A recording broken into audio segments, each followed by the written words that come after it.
Assalamualaikum warahmatullahi wabarakatuh. Salam cemerlang, cerdas, menyenangkan, riang, gemilang. Apa kabar anak-anak hebat? Jumpa lagi pada pembelajaran di tema 6, panas dan perpindahannya, subtema 2, perpindahan kalor di sekitar kita, pembelajaran 6. Mari anak-anak hebat, sebelum kita mulai pembelajaran hari ini, kita berdoa terlebih dahulu.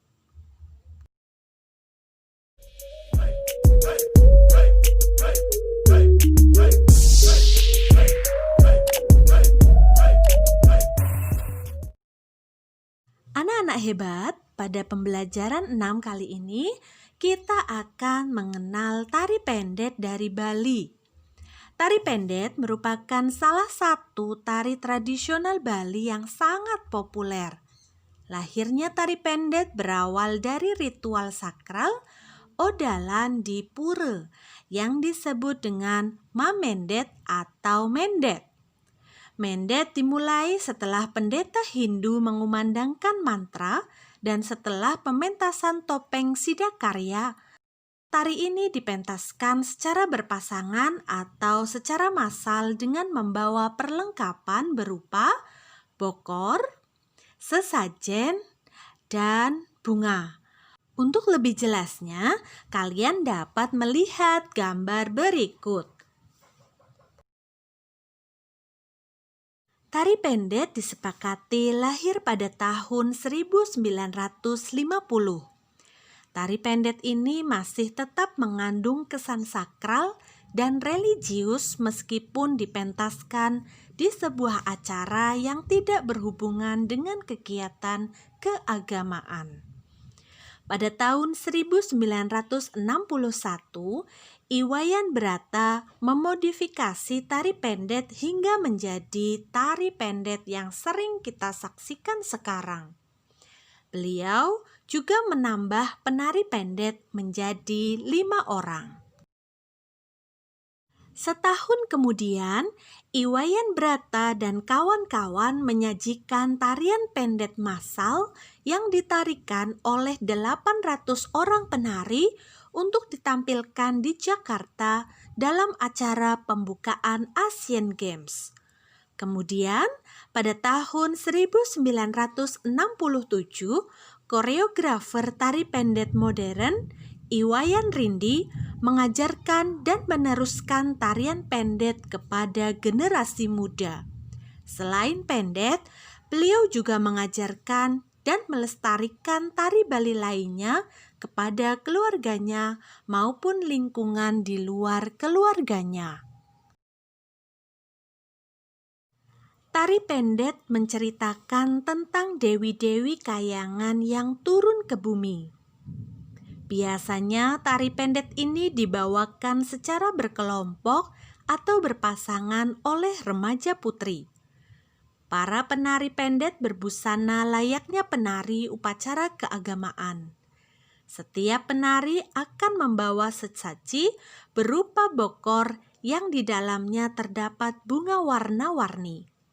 Pada akhir tarian, bunga ini akan ditaburkan ke tamu undangan sebagai simbol penyambutan.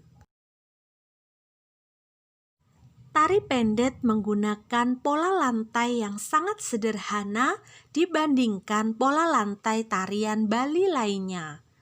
Tari pendet hanya menggunakan pola lantai berbentuk huruf V, pola lantai lurus, dan pola menghadap ke samping kanan dan kiri. Seperti halnya tarian tradisional kebanyakan, pola lantai pada tari pendet tidak memiliki makna khusus. Tidak seperti tari bedoyo dari Yogyakarta yang memiliki makna di setiap pola lantai tariannya. Nah, anak hebat, setelah memperhatikan penjelasan tadi tentang tari pendet dari Bali, kita dapat menemukan hal-hal penting dari bacaan tersebut.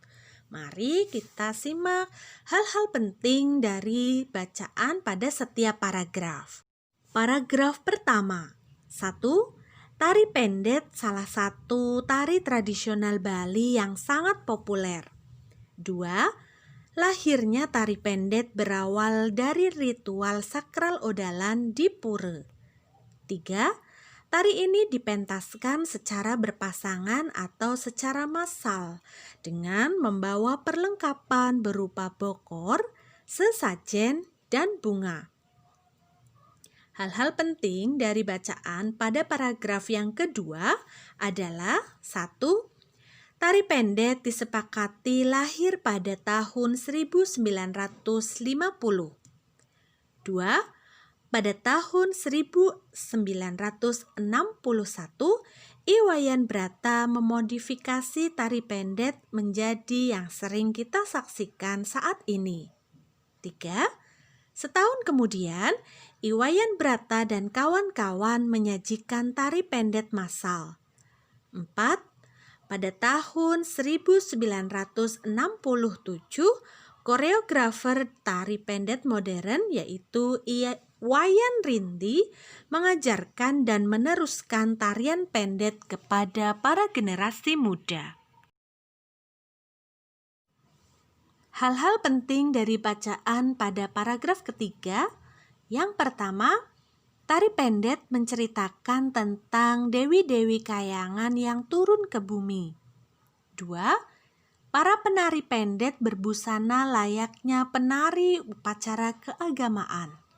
3. Setiap penari membawa sesaji berupa bokor yang di dalamnya terdapat bunga yang akan ditaburkan ke tamu undangan sebagai simbol penyambutan. Hal-hal penting dari bacaan pada paragraf keempat. 1. Tari pendet menggunakan pola lantai yang sangat sederhana.